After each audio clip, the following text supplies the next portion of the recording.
Sarah Bennett had always considered herself a steady and reliable woman. At 45, she had built her life around values of honesty, kindness, and patience.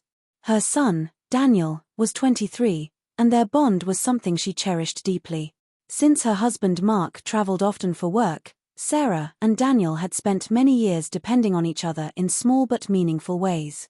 They cooked together, ran errands, and had long talks over tea late into the night. But one ordinary summer day, something shifted, something that tested the very foundation of their trust and love as mother and son. It began on a Sunday morning, when Sarah was tending to her garden. Daniel had returned from a week-long trip with his college friends and seemed unusually quiet. Normally he would share stories from his travels with energy and humor, but this time he was distant. Sarah noticed, but didn't press. Later that afternoon, she found him sitting on the porch, staring at the horizon with a frown. She sat down beside him and asked gently, "What's going on, sweetheart? You're quieter than usual." Daniel hesitated. He rubbed his palms together, as though nervous.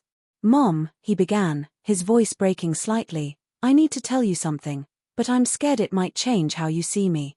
Her heart tightened. No mother wants to hear words like that from her child.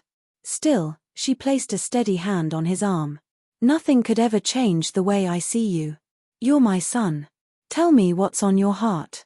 He drew in a deep breath and confessed that during his trip, he had made some poor choices. He had overspent, neglected responsibilities, and fallen into arguments with his friends. But the real boundary he confessed to crossing was far deeper. He admitted that he had hidden money troubles from her for months.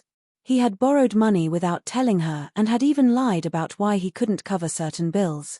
It wasn't betrayal in the romantic sense that stories sometimes sensationalized, but to Sarah, it felt like a crack in the trust she thought was unshakable.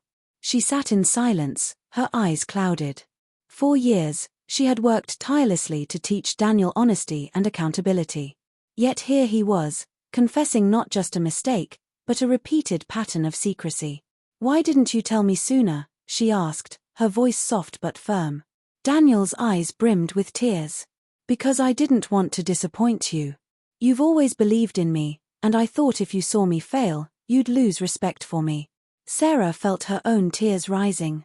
In that moment, she realized how heavy the weight of her expectations must have felt on him. She had always wanted him to succeed, but perhaps in her eagerness, she had made him afraid of showing his flaws. That was the real boundary crossed, not the financial missteps, but the silence, the distance, the wall between them. Over the next few days, their home felt different. Meals were quieter. Conversations were shorter. Sarah wrestled internally, torn between disappointment and compassion. She thought back to her own younger years, remembering mistakes she had made and how desperately she had wished for understanding. Slowly, she began to see that this wasn't just Daniel's trial, it was hers too. One evening, she called him into the kitchen. They sat across from each other, and Sarah finally spoke what was in her heart. "Daniel, I can't pretend I'm not hurt. But more than that, I don't want us to lose what we've always had. We've always been honest with each other. If we let fear build walls, then we both lose." Daniel's shoulders sagged with relief as he nodded. "I don't want that either, Mom. I'm sorry I hid things from you. I'll fix it." They began a new chapter that night. Together, they created a plan for Daniel to take responsibility for his finances. He promised to communicate openly, and Sarah promised to listen without judgment. It wasn't easy, there were moments of frustration and setbacks, but something beautiful grew in the process: resilience. Through tears, late-night talks, and shared effort, Sarah and Daniel rebuilt the trust between them. And in that rebuilding, Sarah discovered something about motherhood that she hadn't fully understood before. Love isn't just about guiding your children when they're young. It's about walking beside them when they falter, extending grace without erasing accountability. Months later, Daniel surprised her with a gift, a framed photograph of the two of them laughing in the garden, taken years earlier. On the back, he had written, "Thank you for seeing me even when I couldn't see myself. Love, Daniel." Sarah realized then that the day Daniel had crossed that boundary hadn't destroyed their bond. Instead, it had redefined it.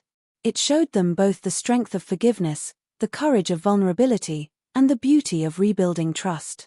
What had begun as a painful revelation became the turning point in their story, a story of growth, healing, and unbreakable love between a mother and her son.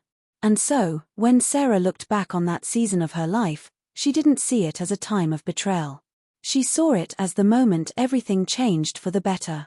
Because love, in its truest form, doesn't break when tested, it bends, it heals, and it grows stronger than ever before.